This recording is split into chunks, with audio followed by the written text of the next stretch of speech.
समादरणीय प्रधान जी, मंत्री जी, मुनि जी, सभी सज्जनों और आदर के युग माताओं बहनों, ये पितृपक्ष चल रहा है। पितृपक्ष, पितृ किसको कहते हैं? पितृ कहते हैं जो भी माता पिता समकक्ष और उनसे बड़े हैं, वो सब पितृ हैं।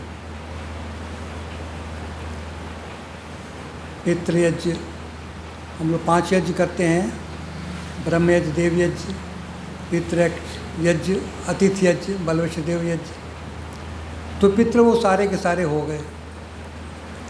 तो उनका ये पक्ष पितरों के लिए, बड़ों के लिए ये जो निर्धारित किया गया है, किया तो ठीक है, अब समझ में थोड़ी गड़बड़ी आ गई है।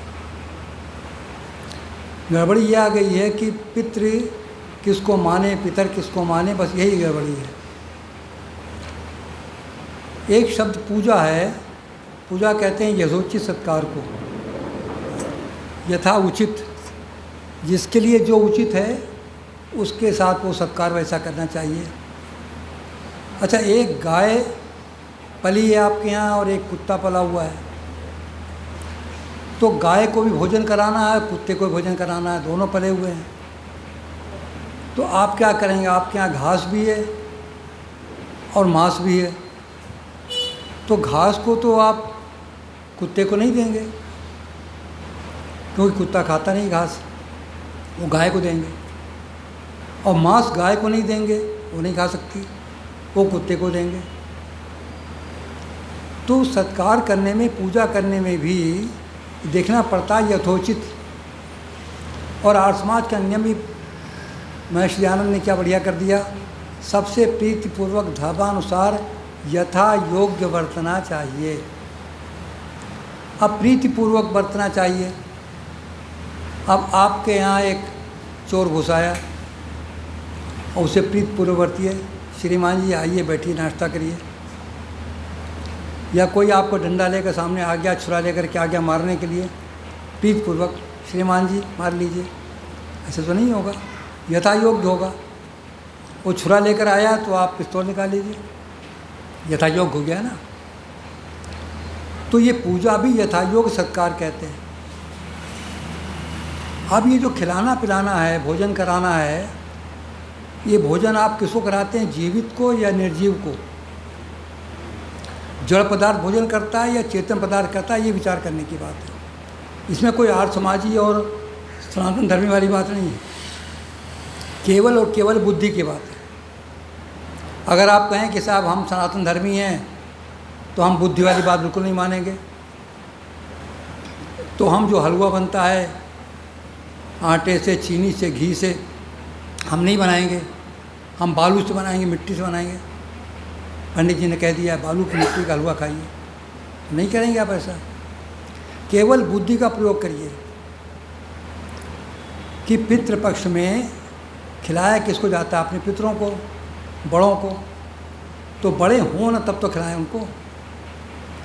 भेज भी सकते हैं पार्सल से। मैं जब इस अनुराग के साथ में हैदराबाद में था एक बार, तो दिवाली के मौके पर मेरा बड़ा बेटा यहाँ था लखनऊ में, उसने व्यवस्था कर दी थी, वो हमारे घर पे वहाँ पहुँच गई थी मिठाई। कोरियर सिस्टम क्या होता है, यहाँ पैसा दीजिए और वहाँ पहुँच गया, ये भी हो सकता है। पर खाने वाला तो मौजूद होना चाहिए। ये शरीर हमारा है तो हम भोजन करते हैं, आत्मा है ठीक है, पर आत्मा तब ग्रहण करती है जब शरीर हो तो भोजन ग्रहण करेगी। आँखें हैं तो सुंदर दृश्य देखेगी, कान है तो अच्छा संगीत सुनेगी। जिसका शरीर ही ना हो, वो बिना शरीर की आत्मा कैसे खा लेगी? और शरीर तो जला दिया गया, हिंदुओं का है तो, मुसलमानों का है तो गाड़ दिया गया। तो वो शरीर जो है नहीं, तो बिना शरीर की आत्मा कैसे ग्रहण कर लेगी? और फिर हम पुनर्जन्म मानते हैं। हम कहते हैं कि हमारे जो पिता या बाबा जो अब नहीं है, दिवंगत हो गए, उन्होंने कहीं जन्म ले लिया होगा। अब जन्म ले लिया होगा तो कहाँ जन्म ले लिया होगा? मनुष्य में लिया होगा या पशु पक्षी में लिया होगा। मनुष्य में लिया होगा तो किसके घर में लिया होगा, पता ही नहीं हमको। इसलिए जो मर चुका है उसको भोजन कराने का तो सवाल ही पैदा नहीं होता।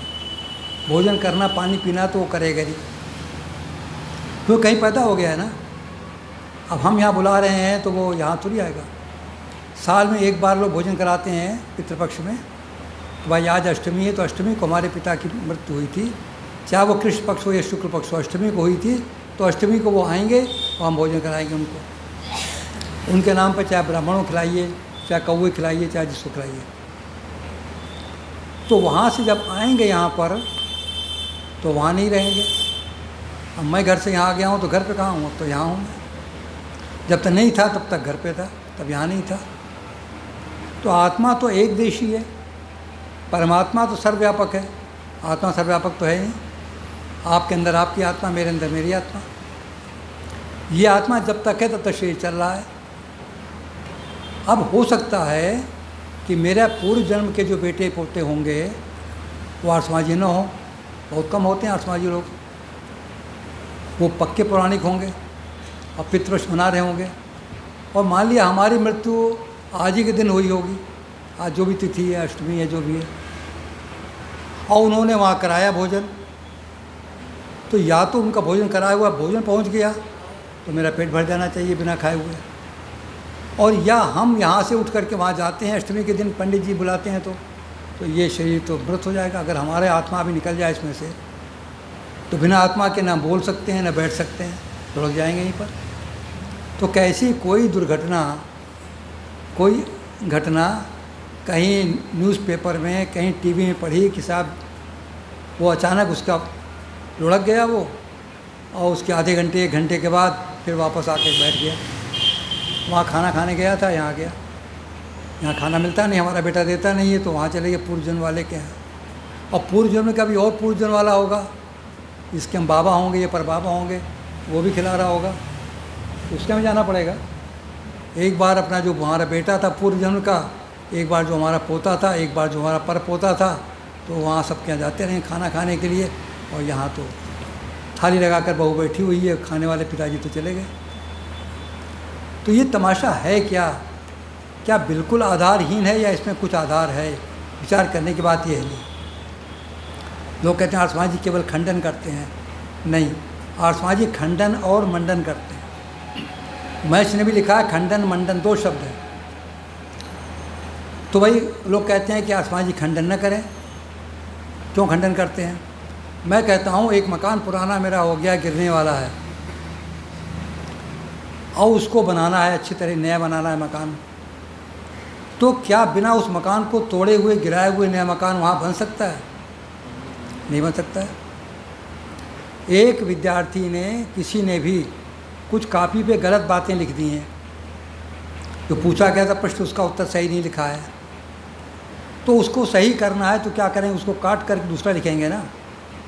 उसको काटो ही मत और दूसरा लिख भी दो, मकान को गिराओ मत और दूसरा मकान बन जाए उसके ऊपर।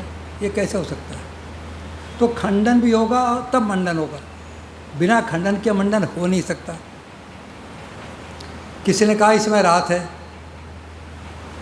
हमने कह दिया दिन है, कहता खंडन मत करिए। जो बात कही जा रही है कि रात है तो रात मानिए इसको, तो गलत हो जाएगा। तो पहली बात तो कहना पड़ेगा ये रात नहीं है, ये दिन है, ऐसा बोलेगे ना। ये रात नहीं है कामा, ये दिन है। खंडन पहले हो गया, फिर मंडन हो गया। प्रधान जी काला कपड़ा पहने हुए हैं, काला कुर्ता पहने हैं, नहीं देखा सत्यता क्या है कि सफ़ेद पहने हुए हैं। हम कहें प्रधान जी ने काला कुर्ता नहीं पहना है, सफ़ेद पहना हुआ है, मुनि जी ने पीला कपड़ा पहना हुआ है। तो खंडन ज़रूरी है मंडन के लिए, तोड़ना ज़रूरी है नव निर्माण के लिए। पहले तो ये बात बैठा लीजिए। तो मैंने इतनी देर पितृपक्ष में जो किया जाता है कार्रवाई, उसका खंडन कर दिया, तो मंडन में सुन लीजिए उसका। क्या पितृपक्ष मनाया जाना चाहिए? हाँ, मनाया जाना चाहिए। कुछ लोग चौंकेंगे कि आज समाज की वेदी पर बैठ करके, व्यास गद्दी बैठ करके ये सादा जी क्या बोल गए, मनाना चाहिए। हाँ, मनाना चाहिए। कोई कह देगा जी ये तो आर्षमाजी तो कहते हैं कि रोज़ पिता की सेवा करो, 365 दिन, और ये तो केवल पक्ष में 15 दिन मनाया जाता है। कैसे मेंटेन कर रहे हैं साधक जी, वो सुन लीजिए। एक होता है सामान्य सेवा, एक होता है विशेष सेवा। अभी तो नहीं, बहुत पहले की बात है, तो हमारे सब पत्नी भी थी, बच्चे भी थे, तो हम लोग दैनिक तो भोजन वही करते थे सामान्य वाला, और संडे की शाम को स्पेशल होता था, चाट बनती थी, टिक्की गोलगप्पे वगैरह वगैरह जो होती हैं वो बनता था स्पेशल।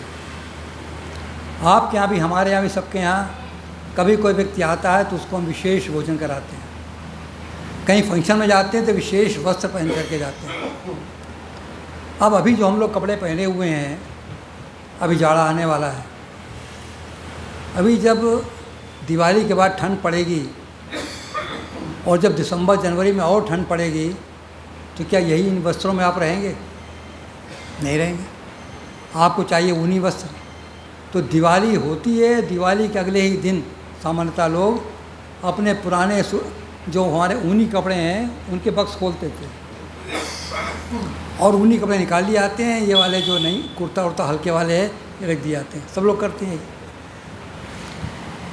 तो आज से पहले कुछ 100 वर्ष पहले तक, जब यातायात के साधन इतने नहीं थे, बाहर जाने के लिए इतनी सुविधाजनक चीज़ें नहीं थी, लोग बैलगाड़ी पे जाते थे, घोड़े पे जाते थे या पैदल जाते थे, तो वर्षा ऋतु में सड़कें खराब हो जाती थी। तो चतुर्मास जो रखा गया इसलिए रखा गया है कि उस वर्षा ऋतु में लोग बाहर कम निकलें, घर में ज़्यादा रहें। वानप्रस्थी सन्यासी लोग भी जंगलों से निकल करके और गांव में आ जाते थे, शहरों में आ जाते थे और मेहमान बन जाते थे वहाँ के, और उपदेश देते थे। भोजन करेंगे तो उपदेश देंगे, पैसा तो होता नहीं उनके पास। तो उस समय जब बरसात समाप्त होने को होती थी, तब तैयारी होती थी कि अब वर्षा ऋतु समाप्त होने वाली है, अब बाहर निकलना है। तो बाहर निकलने के लिए क्या करना चाहिए? पहले तो अपने लिए क्या करना चाहिए? जो क्षत्रिय लोग होते थे, युद्ध करने निकलते थे, तो हथियार वगैरह साफ़ सुथरा करके, माज वाज करके, छिपका करके रेगमाल से। तो इसलिए आप देखिएगा कि नवरात्रि के बाद जो ये 15 दिन होंगे, जिसमें दुर्गा पूजा होती है, दुर्गा पूजा भी सार्थक है, अभी बताऊंगा। तो उन दिनों में वो अपने हथियारों को मांजते थे। आजकल भी जहाँ जहाँ क्षत्रिय लोग रहते हैं, हथियारों को निकालते हैं, साफ़ सुथरा करते हैं। युद्ध करने जाना है तो हथियार तैयार होना चाहिए, बिल्कुल।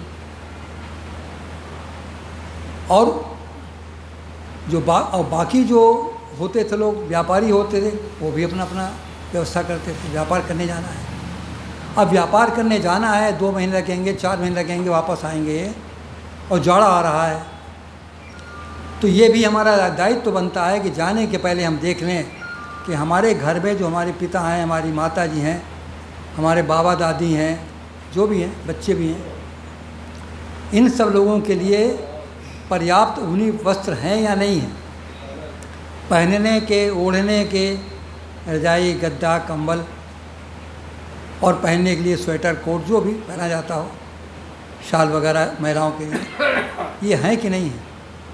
तो उसकी व्यवस्था वो करके तब निकलते थे। ऐसा नहीं कि बस वो उठाया सामान चल दिए और बाद में उनके माता जी ठंडी मर रही हैं, पिता के पास कपड़े नहीं हैं, पुराने फट चुके हैं, ख़राब हो गए हैं, या अब गर्मी नहीं देते, अब बेचारे कहाँ से जाएं, पैसा तो उनके पास ज़्यादा है नहीं।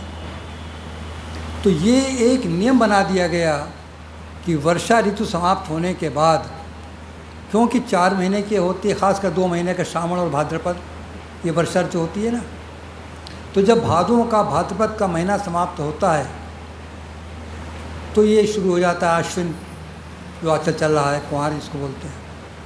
इस आश्विन के महीने के 15 दिन में जो जाने वाले घर के जो मालिक हैं बाहर जाएंगे, इसलिए इन 15 दिनों में घर की पक्की व्यवस्था करे जाते थे। बरसात में कुछ टपक रहा है, कुछ छत वगैरह किसी की, वो भी ठीक कर दिया।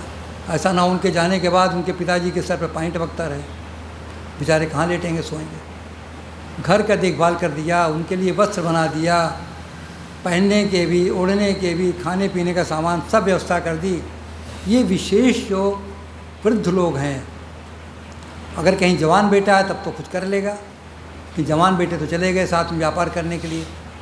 तो जो वृद्ध लोग हैं, जो अब नहीं जा सकते, 80-90 साल के लोग, उनके लिए पूरी व्यवस्था करना ये कर्तव्य होता था, ये धर्म होता था। और यही पितृपक्ष का उद्देश्य था कि इन्हीं 15 दिनों में पितृपक्ष मनाओ।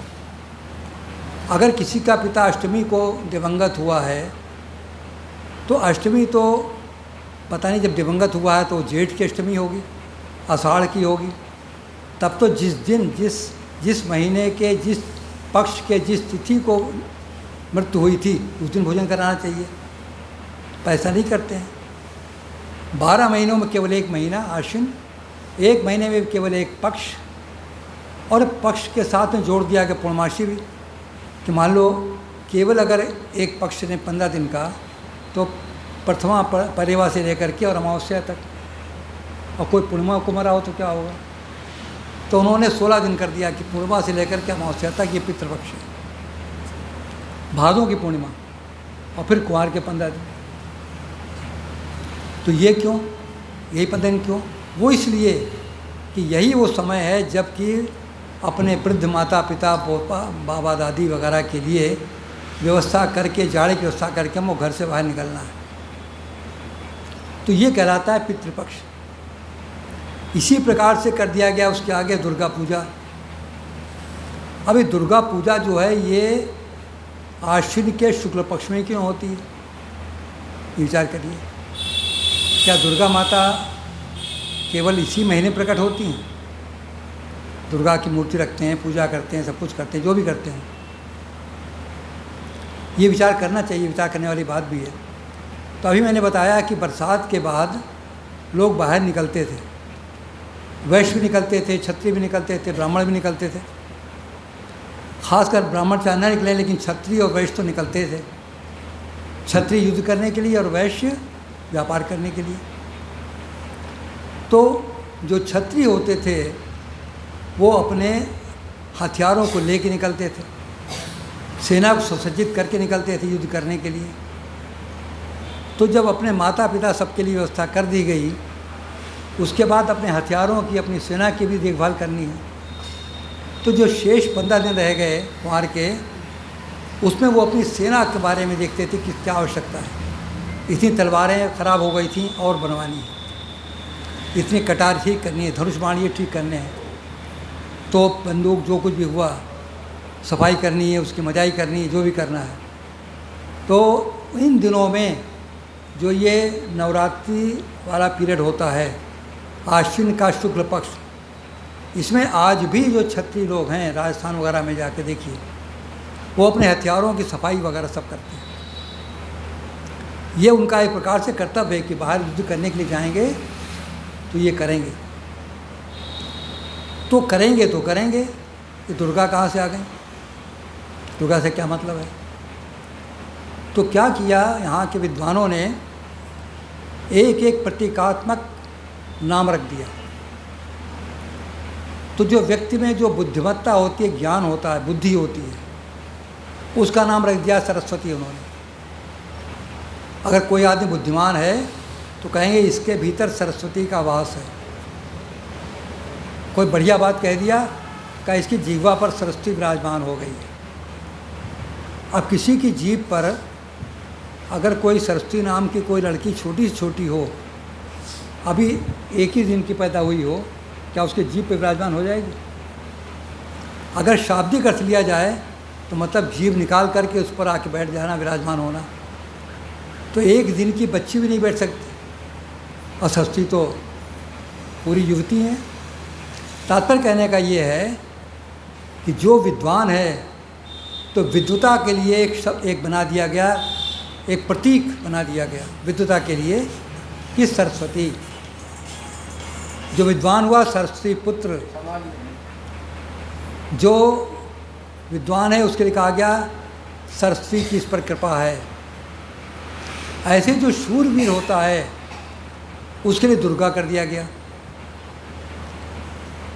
सरस्वती और दुर्गा। शक्ति का नाम दुर्गा, शक्ति वाले का नहीं, शक्ति का ही नाम दुर्गा। इसमें बहुत शक्ति है, बहुत पराक्रमी है। ये दुर्गा का रूप है। रानी झांसी वाली लक्ष्मीबाई कौन थी? दुर्गा का रूप थी, साक्षात दुर्गा थी, अर्थात साक्षात शक्ति थी। वो शक्ति होती है। और अगर कोई आदमी धनी है, बहुत ज़्यादा धनवान है, संपत्ति उसके पास है, तो संपत्ति का नाम लक्ष्मी, संपत्ति वाले का नाम लक्ष्मी नहीं। ध्यान दीजिएगा, लक्ष्मी उस सेठ का नाम नहीं है जिसके पास धन हो। धन और संपत्ति का नाम ही लक्ष्मी है। जब हम आचमन करते हैं अमृतोपस्तरणमसि अमृता प्रधानमसि सत्यम विषा क्षीरमयी शैताम स्वाहा कहते हैं। सत्यम यशा श्री, सत्य यश और श्री मिलाइए। सरस्वती क्या है? विद्या। सरस्वती माने विद्या। विद्या जब सही काम में प्रयुक्त की जाए, विद्या पढ़ करके व्यक्ति भ्रमित न करे, दूसरों को ढोंग पाखंड न करे, अंधविश्वास न फैलावे, वेद की बातें बतावे, शास्त्र की बातें बतावे, सच्ची बात बता के सत्य मार्गदर्शन करे, तो वो ज्ञान, वो विद्या से क्या प्राप्त होता है? सत्य। तो कहेंगे ये सत्य ही बोलने वाला है। जो शक्तिशाली है, वो शक्तिशाली व्यक्ति दूसरों का, जो सरल सीधे साधे लोग हैं, जो निर्बल लोग हैं, उनको सतावे नहीं, बल्कि उनकी रक्षा करे। एक श्लोक है, विद्या विवादाय धनम मदाय शक्ति परेशान पर पीड़नाय खलस साधोर विपरीत में तत् ज्ञानाय दानाय च रक्षणाय। जो दुष्ट लोग होते हैं, वो विद्या उनको मिल जाती है तो विवाद करते हैं, गलत बात को सही सिद्ध करने का प्रयास करते हैं। और जो अच्छे लोग होते हैं, ज्ञानाय, वो विद्या प्राप्त कर दूसरों को ज्ञान बांटते हैं। धनम मदाय, जो दुष्ट लोग होते हैं, धन संपत्ति आ गई तो घमंड आ जाता है। और जो सज्जन लोग होते हैं, उनके लिए दानाय, वो धन को दान करते हैं, सुपात्र को दान करते हैं। जो जिसके पास नहीं है, धन के अभाव में वो खाना नहीं खा पा रहा है, धन के अभाव में वो जाड़े में ऊनी वस्त्र नहीं पहन पा रहा है, उसको दान करते हैं। इसी प्रकार से शक्ति परेशान पर पीड़नाय, जो दुष्ट लोग होते हैं, वो उनको ताकत आ जाती है, निर्बलों को सताते हैं। और जो सज्जन लोग होते हैं, रक्षणाय, वो उनकी रक्षा करते हैं। तो जो विद्या प्राप्त करके दूसरों को ज्ञान देते हैं, वो सत्य को बढ़ाते हैं। और जो शक्तिशाली होते हैं और दुष्टों से, असहायों की जो रक्षा करते हैं, उनका यश बढ़ता है। सत्यम यशः। और जिनके पास श्री हो, जिनके पास लक्ष्मी होती है, धन संपत्ति होती है, वो जिनको आवश्यकता है उनको बांटते हैं, दान देते हैं, सुपात्रों को दान देते हैं, गुरुकुलों को दान देते हैं, गरीबों को दान देते हैं, विद्वानों को दान देते हैं। तो उनका क्या होता है? उनको क्या प्राप्त होता है? श्री के प्राप्त होता है। इसीलिए जो पौराणिक बंधु हैं, वो लक्ष्मी और श्री को बताते हैं बहन बहन है। भाई बहन के मतलब, लक्ष्मी तो मिल सकती है किसी व्यक्ति को, धन कमा लेगा, चोरी से भी कमा लेगा, डकैती से कमा लेगा, रिश्वत से कमा लेगा। आजकल छापे पड़ रहे हैं तो करोड़ों करोड़ निकल रहे हैं गड्डियाँ। लक्ष्मी उनके पास तो है, पर उनके पास श्री नहीं। तो लक्ष्मी अलग है, श्री अलग है, पर लक्ष्मी से ही श्री की प्राप्ति होगी, सबको नहीं होगी। जो लक्ष्मी का सदुपयोग करेगा, उससे श्री की प्राप्ति होगी। तो ये सरस्वती, ये लक्ष्मी, ये दुर्गा, ये श्री, ये सब कोई औरत नहीं है, ये प्रतीक है समझाने के लिए। तो ये जो दुर्गा पूजा है, अर्थात क्षत्रिय लोग इन 15 दिनों के भीतर जो अपने हथियारों की सफाई करते हैं, करना चाहिए, तैयारी करते हैं, ये मानो दुर्गा की पूजा कर रहे हैं। जो विद्वान लोग घरों में जाकर के, गांव में जाकर के, शहरों में जाकर के वेद का उपदेश देते हैं, लोगों को सही मार्ग बतलाते हैं, वो सरस्वती की पूजा कर रहे हैं। जो लोग अच्छे कामों में भामाशाह की तरह अपने धन को लगाते हैं, दान देते हैं सुपात्रों को, वो लक्ष्मी की पूजा कर रहे हैं, ऐसा मानिए। इसलिए दुर्गा पूजा उसी समय होती है जब हथियारों की सफाई करनी होती है। इसी का नाम दुर्गा पूजा है। दुर्गा की मूर्ति बना लो काल्पनिक और उनको खिला दो, क्योंकि हिंदुओं में तो बस यही है, पूजा के मतलब मिठाई, फूल, फल रख देना मूर्ति के आगे, थोड़ा पानी गिरा देना, थोड़ा घंटी बजा देना, थोड़ा दिया दिखा देना। पहले लोग कहते थे स्त्रियां जो हैं, पतिव्रता जो होती हैं, वो पति की पूजा करती हैं। क्या आपने किसी पतिव्रता स्त्री को देखा है कि पति के सर पर पानी डालती हो जाड़े में और घंटी बजाती हो और फूल चढ़ाती हो तो उससे वो संतुष्ट हो गया होगा? कमलेश जी करती हैं आप पति पूजा? नहीं करती हैं? अब जाके करिएगा और अगले इतवार को बताइएगा हमने पति की पूजा कैसे की। फूल चढ़ा दिया, मिठाई रख दी यहाँ पर, सीटें आ जाए इसलिए, अब घंटी बजा दीजिए। हैं? दूर हो गई, पहले करती थी। देखा, अगर कोई अपनी गलती मान ले, इससे बड़ा महान कौन हो सकता है। तो ये दुर्गा की पूजा हुई। और फिर उसके बाद क्या होता है, दिवाली आती है। दिवाली में वैश्य लोग क्या करते हैं, खाता वही अपना सफल डालते हैं, क्लोजिंग बैलेंस हो गया वहीं पे, नया खाता और सबका उसको, उसकी पूजा भी होती है। वो जो खाता वही जो होता है लपेटने वाला लाल रंग का बड़ा सा, उस पर डोरा वोरा बांध करके उस पर फूल पत्ती लगाते हैं। कायस्थ लोग चित्रगुप्त की पूजा करते हैं। चित्रगुप्त का मूर्ति रख दिया, उसके आगे जाके फूल पत्ती चढ़ा दिया, कुछ कर दिया। हम छोटे थे तो हम लोग से भी ये द्विज के दिन पूजा होती थी।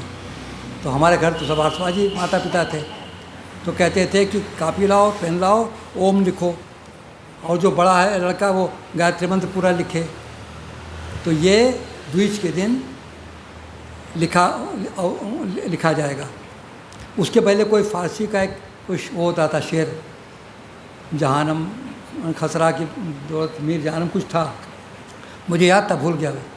तो पहले वो चलता था, बाद में कि हुआ कि गायत्री मंत्र लिखिए आप, अब पढ़ाई शुरू करिएगा, पहले ओम लिखो, गायत्री मंत्र लिखो, फिर लिखो। पर लोग जो है चित्रगुप्त पूजा करते हैं, चित्रगुप्त बुला लिया, ये कर दिया, वो कर दिया। तो पूजा के अर्थ गलत हैं। यथा योग सत्कार, यथा योग उपयोग। अगर कोई जड़ वस्तु है, अब ये माइक है, और इसकी पूजा कर सकते हैं? हाँ, कर सकते हैं, पर फूल चढ़ा करके नहीं। इसमें खराबी हो गई तो ठीक कर देंगे, साफ अप कर देंगे। लोग मूर्तियाँ बनाते हैं, महादेव की मूर्ति बना दिया, गणेश की मूर्ति बना दिया, कहते मूर्ति बनाने में कोई इतराज़ है यार समाजियों को? मैंने कहा कोई इतराज़ नहीं है। जब चित्र लगाने में कोई इतराज़ नहीं है, महर्षि का चित्र लगा है, राम का लगा है, कृष्ण का लगा है, हनुमान का लगा हुआ है, आर्य समाज के मंदिर में लगे हुए हैं चित्र, इन चित्र को लगाने में कोई इतराज़ नहीं है, तो मूर्ति में क्यों इतराज़ होगा? हरिद्वार में गुरुकुल कांगड़ी जाने के पहले चौराहा पड़ता है, वो नहर के किनारे, वो सिंहद्वार कहलाता है। वहाँ पर स्वामी श्रद्धानंद की मूर्ति लगी हुई है। चांदनी चौक दिल्ली में भी लगी हुई है, जहाँ सीना तान दिया था उन्होंने। और परमार्थ निकेतन में भी स्वामी जी की फ़ोटो लगी हुई है। भारत माता का मंदिर जो है हरिद्वार का, वहाँ भी स्वामी जी की मूर्ति रखी हुई है। तो मूर्ति रखना या मूर्ति बनाना या तस्वीर रखना, तस्वीर लगाना, ये कोई बुरी बात नहीं, आसमान खंडन नहीं करता है। पर मूर्ति है तो मूर्ति की पूजा आप कर सकते हो। तो जिस तरह से आप पूजा करते हो वो पूजा नहीं करने की ज़रूरत नहीं है, उससे कोई लाभ नहीं है। पर यदि पूजा का अर्थ ये यथायोग उपयोग, तो उसकी पूजा भी आप कर सकते हो। जैसे ये फ़ोटो लगी हुई हैं, कुछ दिनों के बाद इसके शीशे के और कागज़ के बीच में धूल चली आती है, तो ऐसी को निकालिए और उसको साफ़ करिए, पोछिए और फिर लगा दीजिए। ये उस फ़ोटो की पूजा हो गई। आपके सोफ़ा सेट के कवर या ये चादर गंदी हो गई, इसे पूजा भी कर दीजिए, धुला वुला करके फिर कर दीजिए।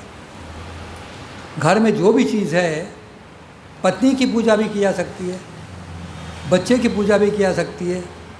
बच्चे खिलाइए पिलाइए, और कुछ गड़बड़ करे, शैतानी करे, बात कहने से ना मानता हो तो क्या कहती है माँ, अभी तेरी पीठ पूजा करूँगी। वो पीठ की पूजा कर दो, सही हो जाता रास्ता। बच्चा नहीं मानता कहने से, 2-3 लगा दिया उसके पीठ पर, पीठ पूजा हो गई। बाहर से पति आया है ऑफिस से और भूखा है बेचारा, सुबह का गया हुआ, आकर के पत्नी ने बात बताना शुरू कर दिया, आज लड़के ने ये किया, मोहल्ले वाले ने किया, वो किया। आदत होती है स्त्रियों की। पति कहता वो सब बात सुनाना, पहले मुझे भूख लगी, मेरी पेट पूजा कराओ पहले। अब पत्नी अगर इतनी अकलमंद होवे कि पेट पूजा कराओ में उसके लेटा करके पेट पर फूल पत्ती चढ़ाना शुरू कर दे, पानी वानी गिराना शुरू कर दे, तो पति उसकी पीठ पूजा कर देगा। और तुमने हमारी पेट पूजा की, तुम्हारी पीठ पूजा कर देते। तो पूजा मतलब ये नहीं होता है। यहाँ पर तो हिंदुओं का मुश्किल ये है, पूजा के माने समझ लिया उन्होंने, पूजा करना है तो मतलब हवन भी आप करेंगे तो पौराणिक होगा तो कहेगा पूजा कर रहे हैं। संध्या करने बैठो, अगर घर में कोई पौराणिक है इस वो है तो कोई पूछेगा फ़ोन पर कि क्या कर रहे हैं साधक जी, तो पूजा कर रहे हैं, ये नहीं कहेगा संध्या कर रहे हैं।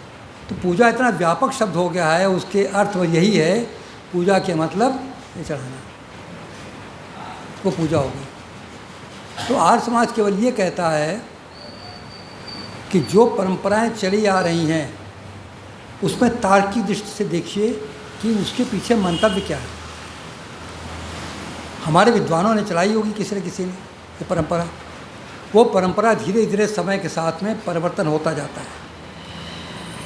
जैसे गंगोत्री, और गंगोत्री के भी ऊपर हैं गोमुख, वहाँ से जल निकलता है, गंगोत्री में आता है। गंगोत्री के जल में हम लोग गए, वहाँ पर जल को देखा है हमने, कितना साफ़ जल है वो। और वहाँ से गंगोत्री उतर करके आता है फिर उत्तरकाशी में, उत्तरकाशी से होकर के ऋषिकेश, हरिद्वार होते होते हुए कानपुर पहुँच जाता है। और कानपुर में जल कैसा होता है, सफाई करते रह जाइए, गंदगी। तो जो ऊपर से निकला था स्वच्छ था, निकलते निकलते उससे मिलावट होती गई, शहर का तमाम उसमें वेस्ट मिलता गया, गंदगी मिलती गई। लोग अपना जो ये गणेश पूजा और कौन पूजा करते हैं उसका जो उस पर चढ़ाते फूल पत्ती चढ़ाते हैं, वो सब फेंकते गए, उसके भीतर विसर्जन करते गए, उससे वो सड़ता गया सामान उसके भीतर का। हरिद्वार के भीतर मैंने देखा है कि लोग राम राम लिखते हैं कागज़ों पर, उन कागज़ की कापियों को भर देते हैं बोरे में, भर करके बोरे पूरे पूरे आए और नदी में डाल दिया। मैं तो रहता था बिल्कुल नदी के बगल में, नहर के बगल में रहता था आश्रम में, मैं देखता था 4-4, 5-5 बोरे डाल दिए। क्या है भाई इसमें, राम नाम लिखा हुआ है, तो राम नाम लिखा हुआ है तो लिखो, तो उसको डाल दिया, उसमें सड़ेगा कागज़। इसी प्रकार से वेदों का जो ज्ञान प्रारंभ में, सृष्टि के प्रारंभ में ऋषियों ने दिया, शास्त्रों के द्वारा, उपनिषदों के द्वारा, ब्राह्मण ग्रंथों के द्वारा, आरण्य के द्वारा, स्मृतियों के द्वारा, तमाम जो चला वहाँ से, उसमें लोग बाग अपनी लालच से या चालाकी से या किसी कारण से, या मुसलमान राजाओं के दबाव में मानता हूँ मैं कि मुसलमानों दबाव डाल के पंडितों से लिखवाया कि इन ग्रंथों में मिलावट करो, मैं मानता हूँ इस बात को, मैं सिद्ध कर सकता हूँ। क्योंकि भविष्य पुराण लिखवाया अंग्रेज़ों ने, अल्लाह उपनिषद लिखवाया मुसलमानों ने। ये पंडितों को पैसा, द्विवेदी जी और जो पंडित जी यहाँ पर हों, जन्मना बुरा ना माने, लेकिन जो वर्तमान में पंडित जिनको मैं कहता हूँ पाखंडी पंडितों के लिए, उनको पैसा दे दो, जो चाहो लिखवा लो, अपने धर्म की बुराई उन्हीं से लिखवा लो, पैसा दे दो बस। राहुल गांधी पहुँच जाएंगे मंदिर में, ब्रह्मा के मंदिर में, और कहेंगे मुझको सिद्ध कर दो, बता दो दुनिया को कि मैं ब्राह्मण हूँ, तो पंडित जी तुरंत निकाल के पत्रा बता देंगे राहुल गांधी इस गोत्र के ब्राह्मण, असली ब्राह्मण तो यही है। भले इनके जो बाबा थे वो मुसलमान रहे हों, नाना इनके भले ही वो ईसाई थे, पर ये असली गोत्र वाले असली ब्राह्मण यही हैं, बाकी सारे सब बेकार हैं और कोई ब्राह्मण नहीं है। द्वितीय जी ब्राह्मण नहीं है, वो असली ब्राह्मण। तो उन लोगों ने जो कुछ भी भर दिया, गंदगी भर दी और उन धर्म ग्रंथों में भर दिया और ऋषियों मुनियों के नाम से भर दिया। 18 गंदे गंदे पुराण लिख डाले अलग अलग लोगों ने और सबको कह दिया व्यास जी ने लिखा है। उसको अपना नाम नहीं लिखा कि मैं लेखक हूँ, उनकी गर्दन पकड़ेंगे लोग। तो व्यास जी ने लिखा ऐसा बोल दिया। और उन पुराणों में अगर आपने किसी ने पढ़ा होगा, हम सोचते हैं किसी ने नहीं पढ़ा होगा, पुराणों को पढ़ के देखिए, एक दूसरे का विरोध है। अब बताइए, मैं भी पुस्तकें लिखता हूँ, लिखा है मैंने पुस्तकें, और लोगों लिखे, लेखक होंगे, विद्वान होंगे, क्या कोई विद्वान अपनी ही पुस्तक का विरोध दूसरी पुस्तक लिखता है क्या? महर्षि ने जो बातें लिखी चार प्रकाश में वही लिखी ऋग्वेद भाष्यभूमिका में, वही और पुस्तकों में लिखा, वही कहा। मैं जो यहाँ मंच पर बोलता हूँ वही मैं लिखता हूँ, मेरे लेखों में देख लीजिए। ऐसा नहीं होगा यहाँ मैं कह दूँ कि मूर्ति पूजा नहीं करनी चाहिए और लेख भी लिख दूँ करनी चाहिए, ऐसा तो नहीं होता। तो एक कंट्रोडिक्टरी जो विरोधाभास जो है, इस कारण से कि अलग अलग मतों के, पंथों के, संप्रदायों के जो लोग हुए, उन्होंने अपने अपने मतों को ऊंचा सिद्ध करने के लिए पुस्तकें लिख डाली और उसको व्यास जी का नाम दे दिया। तो वो भरते गए, कुछ ने और भरा। कहते हैं कि महाभारत जब लिखा गया था उसका नाम महाभारत भी नहीं था, भारत भी नहीं था। उसमें केवल 6000 श्लोक थे।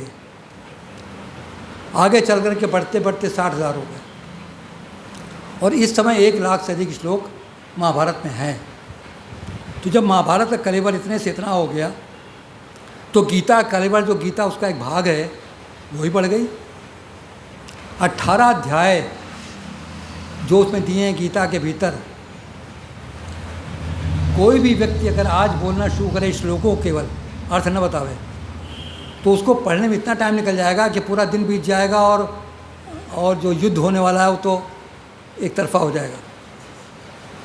तो ये जो मिलावट होती गई तो उससे हमारा विकृत हो गया, वो हमारा जो धर्म था वो संप्रदाय बन गया। कोई कहते हैं मैं वैष्णव संप्रदाय का हूँ, कोई कहते हैं मैं शैव संप्रदाय मत का हूँ, अलग अलग हो गया। एक बात मैं इज़हार कह करके बात समाप्त करता हूँ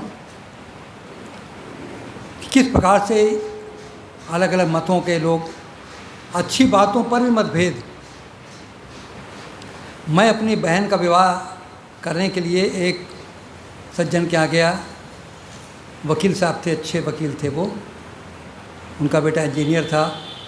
पता लगा शुद्ध शाकाहारी हैं, बस यही हम लोग ढूंढ ही रहे थे, पेपर में उन दिनों आता था। पुरानी बात हो गई, अब तो 50 साल पुरानी है। जब उनके यहाँ गए तो उनके पिता ने, वकील साहब ने यही पूछा कि आप प्योर वेजिटेरियन हैं सब परिवार? मैंने कहा हाँ। तो उन्होंने कहा कि आप सनातनी हैं, आप वैष्णव हैं या आर्य समाजी हैं, ये पूछा उन्होंने। हमने कहा ऐसा सवाल तो किसी ने पूछा था। और जब पूछा उन्होंने क्या आप वैष्णव हैं या आर्य समाजी, तो मैंने कहा आर्य समाजी। कि तो फिर आपका हमारा संबंध नहीं होगा।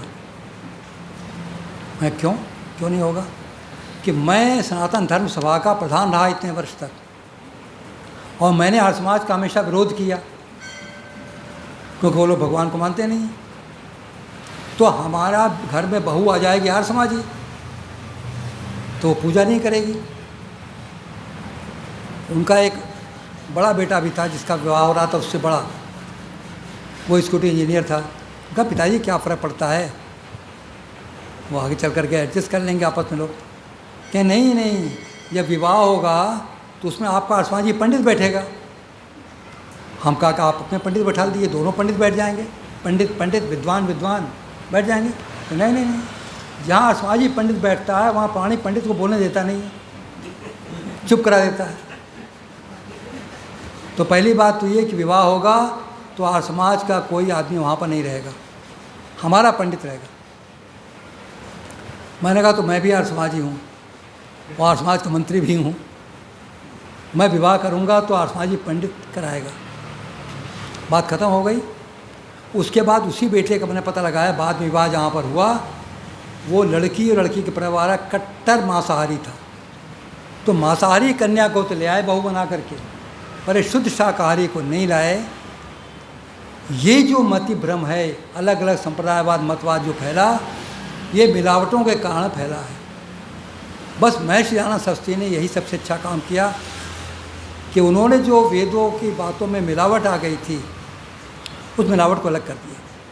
पॉल्यूशन, ये जो प्रदूषण आ गया था, आजकल चल रहा है कि जल प्रदूषण ख़त्म करिए, गंगे चला रखा है क्या, नमामि गंगे, कि गंगा के जल को शुद्ध करना है हमको। वायुमंडल का प्रदूषण ख़त्म करना है तो टेम्पो नहीं चलेंगे, प्रदूषण ख़त्म करना है, ये करना है।